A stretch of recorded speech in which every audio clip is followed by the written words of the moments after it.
8 stories up, 2 thin nylon ropes between you and the pavement. A Eugene man spends his days doing what most people would never consider. For him, it's all in a day's work.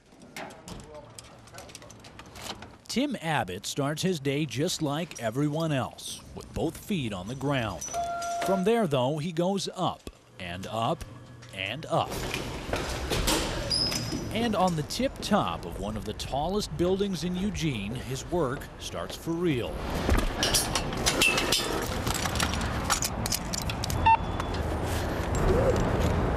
Buckled up for safety, he takes the plunge over the edge, more than 100 feet off the ground. The first couple times was kind of scary, but now it's just, it's just my job, so I got pretty used to it. Tim is a high-rise window washer. He hangs on a platform which hangs from rigging which rolls along the edge of the roof. Move the rig a little closer to the wall. Believe it or not, he sort of fell into this job. Well, I needed a job really bad, and there's an ad in the paper that said no fear of heights. Tim is not afraid, and as a matter of fact, he rather enjoys it. I like being, alone, peaceful, alone with my own thoughts.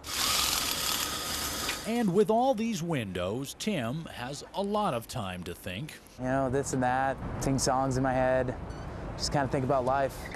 2 years on the job, and he has no horror stories, no close calls, no death-defying feats. But hanging off the side of buildings, he has had to deal with Oregon's fickle weather. Rain, yeah, it's kind of a bummer when it's pouring down. I got my rain suit, but it's much more fun when it's sunny. Surprisingly, Tim says the dangling isn't the hard part. He says anybody can do that. But the window washing, that's the tricky bit. The squeegee technique, that's what it's all about. And his secret ingredients. Dish soap and water and elbow grease. Scrub the windows real hard. Tim doesn't work alone. I guess you can call me a worker bee.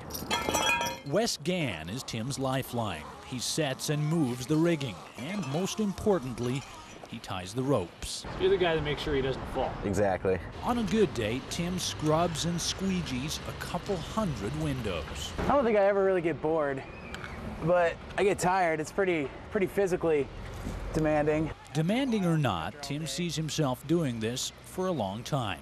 With the world swirling all around him, life up here moves at his pace.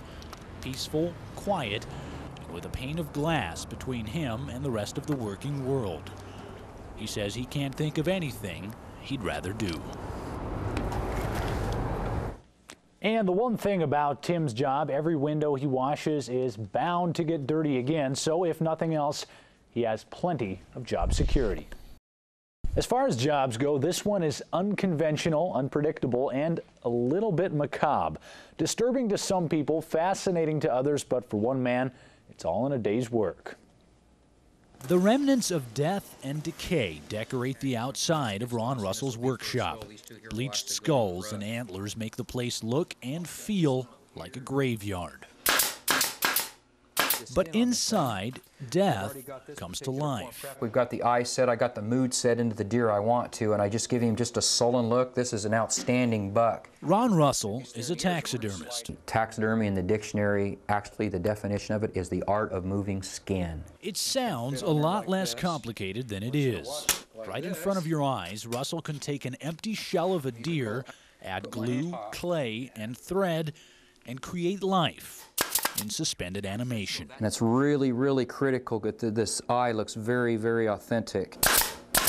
And you've got to have lots of skin for the membrane there to be relaxed and to look very realistic. Russell has been doing this for 19 years. He considered being a plumber, logger, or carpenter, but at 22, he enrolled in the American Institute of Taxidermy. And I came back and everybody thought it was a joke. You're not going to make a living, you're going to do it part-time. Russell proved them wrong. He works 10 to 12-hour days, every one of them full of surprises. It looks like you did a good job skinning everything. The feet are split right and the head split right. Surprises like a freshly killed black bear. I think he's going to be about 5.5 feet. In fact, Russell got so much business he had to recruit someone to help. His best friend, Jason Maggard, has been working alongside him for 15 years. I grew up hunting and fishing, so it was This wasn't too new to me. Between the two of them, they keep very busy. So I can be standing here in the middle of something, a guy can come up with a bear, a guy wants to come up and pick up an elk, or a guy wants to come up and pick up a deer. The work can get a little gruesome, from cleaning a freshly skinned bear pelt to boiling the flesh off a skull. Certain people walk up and, you know, turn their nose up and stuff, and I say, hey, we're all going to die. So believe it or not, you're going to end up at a morgue or a mortician, so they're going to have to take care of your body someday too. Now, what's morbid? There are ethical questions involved. Whether it's right, for instance, to keep an animal as a trophy. Some people look at that and say that's not right. Some people say it is. But if the animal's not wasted and it's harvested for the right purposes, I think it's correct. Russell sees beyond the death and decay and finds beauty. This is a Drake pintail. He works with almost surgical precision. Perfect. The most rewarding part about my job is that after I'm finished working at the end of the day or the end of the month or the end of the year, I can turn around and see what I've done. There we go. His work speaks for itself. It's nature captured in mid-stride. A lone gray wolf stalking prey, a bobcat and hawk locked in combat. Here's a little skunk that my boy shot in the trash can behind my house once when he was about 9 years old, so I just put this little skunk together and we put him on the windowsill and having sniffing the daisies every once in a while. With an airbrush and a critical eye, Russell finds life where there is none. There we go, now he's starting to look alive. In this world, nothing lasts forever. But in Ron Russell's workshop, things do last a little longer. I know they're not alive, but I treat them so they last forever. Ron Russell hopes to scale back to part-time work in the next 5 or 10 years. He says he's enjoyed his 20-year career, but says he wants to spend some more time with his family. Living, breathing, pulsating walls of bees. It sounds like a horror movie, but for one Cottage Grove man, it's all in a day's work. This right here, you can see they've got caps across there. That's brand spanking new honey. Okay, there's honey. One man and more than 30,000 bees. That's about an inch to an inch and a half deep of solid bees right there. Tom Howell is serving an eviction notice. These bees have taken up residence in the eaves of this country home, and they've worn out their welcome. Okay, I think we can take it off and down low first. Howell is a beekeeper and an expert at bee removal. I probably got into yellow jackets first, and there's kind of a carryover from when we were kids and used to love to throw rocks at yellow jacket nests. His tactics are a little more precise these days.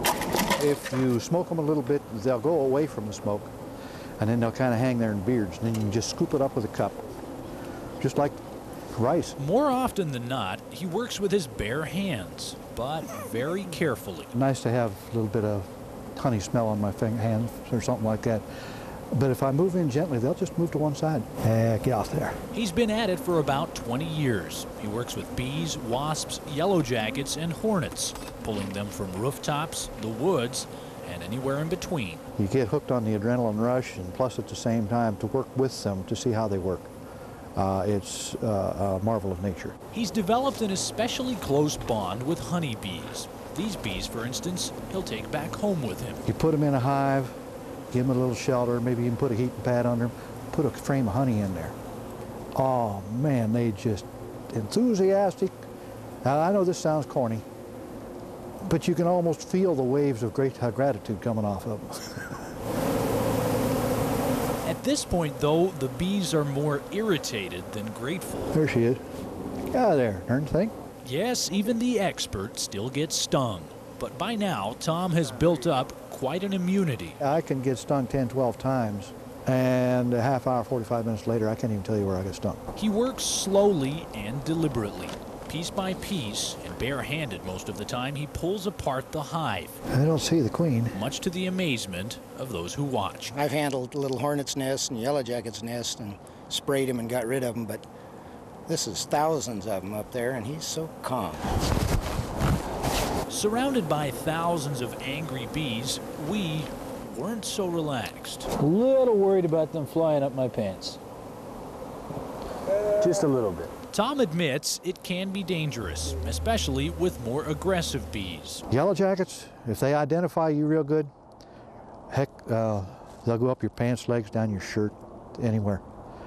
and you can't get away from them. But he also says people often misunderstand these critters. That's the white larva. Those are the baby workers. And I've had people call me out to their houses saying that the bees are so vicious that they're trying to come right through the picture window at me. Whenever he can, Tom takes time to teach people about bees, their personalities, their life cycle. This thing sticks out like a peanut. All the cells here are horizontal, but this thing's vertical. That's a queen cell. They raised a queen there. At the end of the day, he comes away with a few stings, but also with the memory of another adventure. And in this case, several thousand new friends. Now, Tom discourages people from tackling big nests or hives on their own. He suggests you call a professional. But he says you can take care of smaller nests if you're careful. His best tip, move slowly. Bees don't like jerky movements.